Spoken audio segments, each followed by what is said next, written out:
Hi, I'm Adventure Chad, and today I'm going to be talking about Fist of Legend, the 1994 Kung Fu film.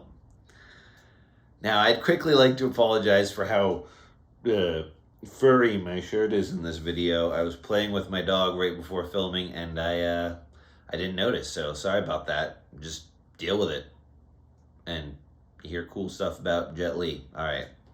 Fist of Legend is a 1994 remake of the 1972 film Fist of Fury, which featured Bruce Lee in the role of Chen Zhen, a talented but angry young man who has been studying abroad at university in Japan.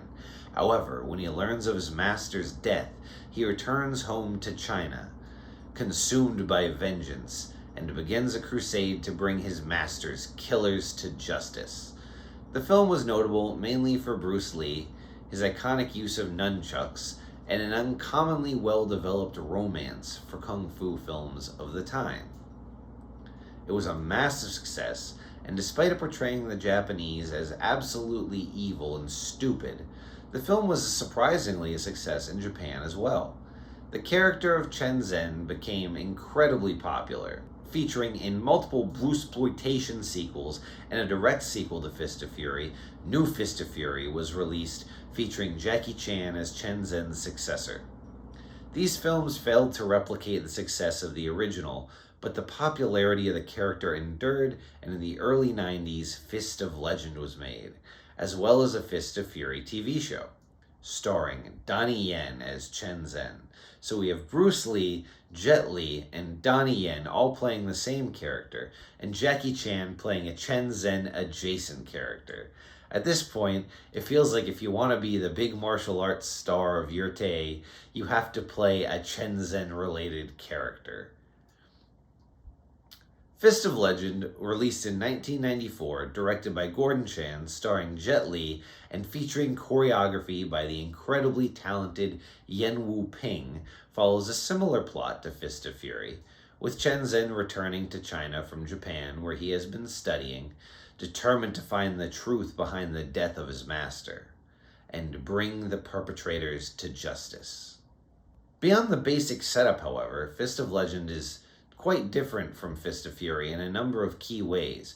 Firstly, Jet Li and Bruce Lee are very different actors, and the way Chen Zhen is portrayed in each film is very different, with Bruce Lee openly wearing his rage on his face, doing his signature combat sounds and intense glares and scowls.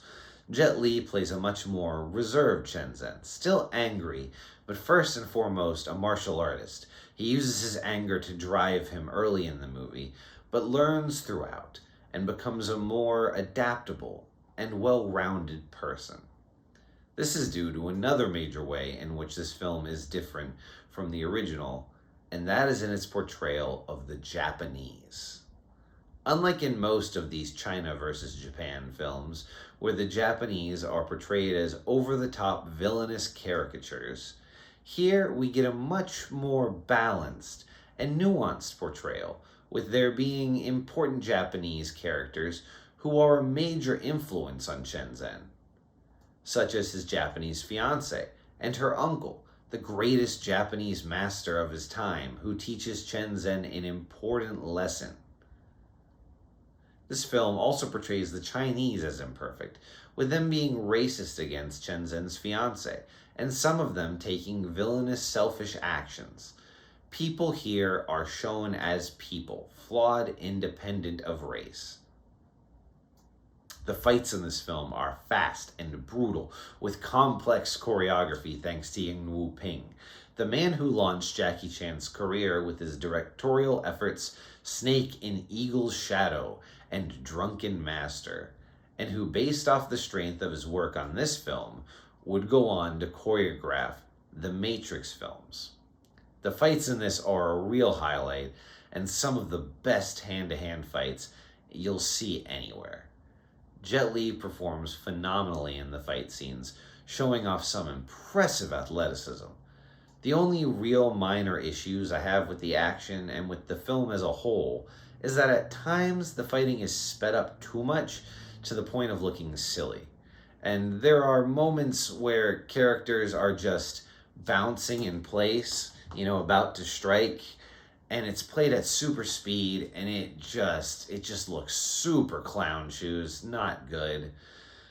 Fist of Legend features a number of notable fight scenes, though. Early on, there are a couple of great many-on-one scenes, with Chen Zhen easily dispatching his foes, showing just how skilled of a martial artist he is. But as it goes on, the film revolves more around competitive 1v1 fights, with the middle of the film featuring a spectacular duel between Chen Zhen and his fiance's uncle. The movie ends in a brawl with the large, villainous, mustache-twirling villain, a Japanese general who is attempting to conquer all of China, and who has a large size and power advantage over Chen Zhen. The difference in physique and power leads to an exciting and intense back-and-forth final battle, with Chen Zhen having to pull out everything he has and grow beyond himself to finally overcome his foe. While Bruce Lee had his nunchucks, Jet Li's version of Chen Zhen has his own different signature weapon. In the final battle, he pulls it out, and it's awesome. I like to spoil as little of this movie as possible, so I won't say what it is, but damn is it fun and cool. Overall, Fist of Legend is one of my favorite martial arts films. I highly recommend it, and thank you all so much for watching my video. I hope you all enjoyed it. If you did, please like and subscribe. That would really help me out. I'll be back with more short films and videos of me rambling about movies. But until then, I love you guys. Bye.